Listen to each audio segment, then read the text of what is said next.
Hi hello everyone, welcome back to my channel Udupi foods and cuisine. ಇವತ್ತಿಲ್ಲಿ ನಾನು ನಿಮಗೆ ಒಂದು ಟೇಸ್ಟಿ ಆಗಿರೋಂತಹ ಪೈನಾಪಲ್ ಸ್ವೀಟ್ ಅಥವಾ ಹಲ್ವಾನ ಹೇಗೆ ಮಾಡೋದು ಅಂತ ಹೇಳ್ಕೊಡ್ತಾ ಇದ್ದೀನಿ.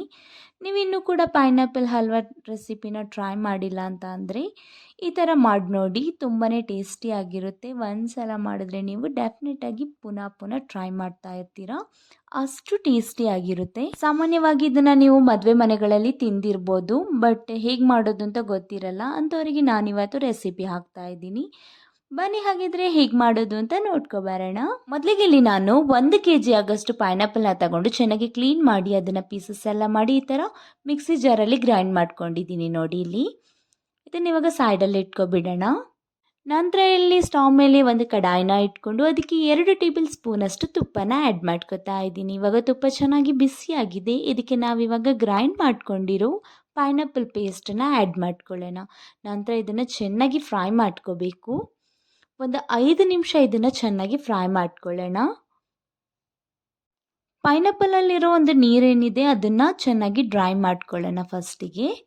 ಇವಾಗ ಇಲ್ಲಿ ನೀವು ನೋಡ್ಬೋದು ನೀರು ಡ್ರೈ ಆಗಿದೆ. ಇದಕ್ಕೆ ನಾನಿವಾಗ 1 ಕಪ್ಪಷ್ಟು ಶುಗರ್ನ ಆ್ಯಡ್ ಮಾಡ್ಕೋತಾ ಇದ್ದೀನಿ. ಇಲ್ಲಿ ಶುಗರ್ನ ನೋಡ್ಕೊಂಡು ಆ್ಯಡ್ ಮಾಡ್ಕೋಬೇಕು, ಯಾಕಂತಂದರೆ ಸ್ವಲ್ಪ ಪೈನಾಪಲ್ ಸ್ವೀಟ್ ಆಗಿರುತ್ತೆ, ಸ್ವಲ್ಪ ಪೈನಾಪಲ್ ಹುಳಿಯಾಗಿರುತ್ತೆ. ಅದಕ್ಕೋಸ್ಕರ ಸ್ವೀಟನ್ನು ನೋಡ್ಕೊಂಡು ಆ್ಯಡ್ ಮಾಡ್ಕೊಳ್ಳಿ.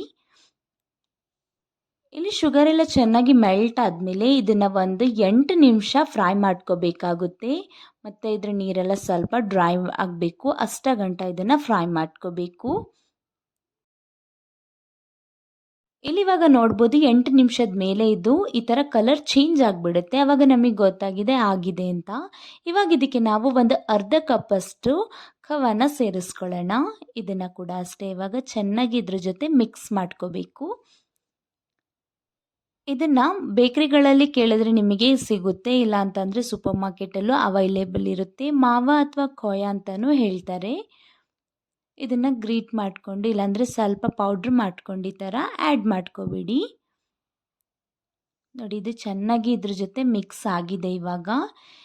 ಇವಾಗ ನಾನು ಒಂದು ಸ್ವಲ್ಪ ಇದಕ್ಕೆ ಏಲಕ್ಕಿ ಪೌಡರ್ನ ಆ್ಯಡ್ ಮಾಡ್ಕೊತಾ ಇದ್ದೀನಿ. ಇವಾಗ ಚೆನ್ನಾಗಿ ಇದನ್ನು ಕೂಡ ಮಿಕ್ಸ್ ಮಾಡ್ಕೊಳ್ಳೋಣ ಒಂದು ನಿಮಿಷ.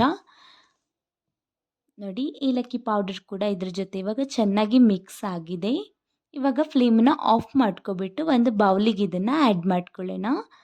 ನಂತರ ಇದಕ್ಕೆ ನಾವು ಒಂದು 4 ಪೀಸಷ್ಟು ಪ್ಲೈನ್ ಕೇಕ್ ಏನಿದೆ ಅದನ್ನು ಆ್ಯಡ್ ಮಾಡ್ಕೋಬೇಕು. ಪ್ಲೈನ್ ಕೇಕನ್ನು ಸೈಡ್ ಎಡ್ಜಸ್ ಏನಿದೆ ಅದನ್ನು ಕಟ್ ಮಾಡ್ಕೋಬೇಕು ಫಸ್ಟಿಗೆ. ನಂತರ ಇದನ್ನು ಪೌಡರ್ ಮಾಡ್ಕೊಳ್ಳಿ. ಮಿಕ್ಸಿ ಜಾರಲ್ಲಿ ಪೌಡ್ರ್ ಮಾಡ್ಕೊಳ್ಳೋದಕ್ಕೆ ಹೋಗಬೇಡಿ, ಹಾಗೆ ಕೈಯಲ್ಲಿ ಪೌಡ್ರ್ ಮಾಡ್ಕೊಂಡು ಇದನ್ನು ಆ್ಯಡ್ ಮಾಡ್ಕೊಳ್ಳಿ. ನಂತರ ಇದನ್ನು ಮಿಕ್ಸ್ ಮಾಡ್ಕೊಳ್ಳೋಣ. ಇವಾಗ ನಡೀಲಿ ಚೆನ್ನಾಗಿ ಮಿಕ್ಸ್ ಆಗ್ತಾ ಬಂದಿದೆ. ಒಂದ್ಸಲ ಇದೆಲ್ಲ ಚೆನ್ನಾಗಿ ಮಿಕ್ಸ್ ಆದಮೇಲೆ ಇವಾಗ ಇದಕ್ಕೆ ನಾವು ಟ್ಯೂಟಿ ಫ್ರೂಟ್ಸ್ನ ಆ್ಯಡ್ ಮಾಡ್ಕೊಳ್ಳೋಣ. ನಾನಿಲ್ಲಿ ಯಾವುದೇ ರೀತಿಯಾದಂತಹ ಡ್ರೈ ಫ್ರೂಟ್ಸ್ಗಳನ್ನು ಆ್ಯಡ್ ಮಾಡ್ಕೊಂಡಿಲ್ಲ. ಸಪೋಸ್ ನಿಮಗೆ ಇಷ್ಟ ಅಂತ ಅಂದರೆ ನೀವು ಆ್ಯಡ್ ಮಾಡ್ಕೋಬೋದು. ತುಪ್ಪದಲ್ಲಿ ಫ್ರೈ ಮಾಡಿಕೊಂಡು ಆ್ಯಡ್ ಮಾಡ್ಕೊಳ್ಳಿ, ಇಲ್ಲಾಂತಂದರೆ ಡೈರೆಕ್ಟ್ ಕೂಡ ಆ್ಯಡ್ ಮಾಡ್ಕೋಬೋದು. ನೋಡಿದ್ರಲ್ಲ ಫ್ರೆಂಡ್ಸ್, ಒಂದು ಟೇಸ್ಟಿ ಆದಂತಹ ಪೈನಾಪಲ್ ಹಲ್ವಾ ರೆಸಿಪಿನ ಶೇರ್ ಮಾಡಿದ್ದೀನಿ. ವಿಡಿಯೋ ಇಷ್ಟ ಆಗಿದೆ ಅಂತ ಅನ್ಕೋತೀನಿ. ಡೆಫಿನೆಟಾಗಿ ಒಂದ್ಸಲ ಟ್ರೈ ಮಾಡಿಬಿಟ್ಟು ನನಗೆ ಕಮೆಂಟಲ್ಲಿ ತಿಳಿಸ್ಬೇಕು. ವಿಡಿಯೋ ನೋಡಿದ್ದಕ್ಕಾಗಿ ಧನ್ಯವಾದಗಳು. ಹೀಗೆ ಸಪೋರ್ಟ್ ಮಾಡ್ತಾ ಇರಿ. ಮತ್ತು ಯಾರೆಲ್ಲ ಸಬ್ಸ್ಕ್ರೈಬ್ ಮಾಡಿಲ್ಲ ಪ್ಲೀಸ್ ಸಬ್ಸ್ಕ್ರೈಬ್ ಮಾಡಿ. ಮತ್ತು ಯಾರೆಲ್ಲ ಸಬ್ಸ್ಕ್ರೈಬ್ ಮಾಡಿದ್ದೀರಾ ಅವರಿಗೆ ತುಂಬಾ ಥ್ಯಾಂಕ್ಸ್. ಹೀಗೆ ಸಪೋರ್ಟ್ ಮಾಡ್ತಾ ಇರಿ. Thank you for watching.